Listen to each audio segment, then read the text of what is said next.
নমস্কার, সবাই কেমন আছেন? একটা জিনিস মনে রাখবেন, প্রেগনেন্ট থাকা অবস্থায় হাই প্রেশার কিন্তু খুবই খারাপ। আমরা এটাকে আমাদের ভাষায় প্রেক্লাম্পসিয়া এক্লাম্পসিয়া বলি।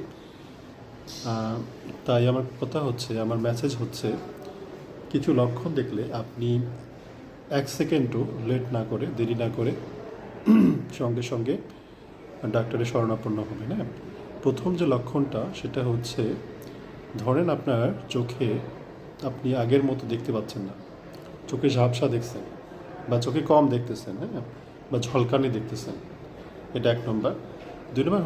2 নম্বর দেখলেন যে আপনার হাত পা মুখ পুরো ফুলে গেছে, হঠাৎ করেই ফুলে গেছে, যেটা আপনার কখনোই আগে ছিল না। হ্যাঁ, এটা একটা লক্ষণ। 2 নম্বর লক্ষণ হচ্ছে, ধরেন আপনার বুকে তীব্র ব্যথা হচ্ছে, আগে ছিল না কিন্তু হঠাৎ করে তীব্র ব্যথা, এটা কিন্তু খারাপ। তারপরে ধরেন আপনার তীব্র মাথা ব্যথা হচ্ছে। হ্যাঁ, এটা 4 নম্বর। আর 5 নম্বর হচ্ছে, এই যতগুলো বললাম, যে 4টা বললাম, এর সঙ্গে যদি বমি বমি ভাব থাকে, তো এই 5টা যদি লক্ষণ কারো থাকে, তাহলে 1 সেকেন্ডও দেরি করা উচিত না।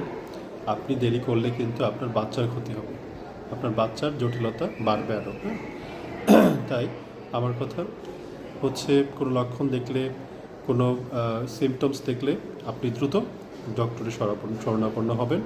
সুস্থ থাকবেন, ভালো থাকবেন।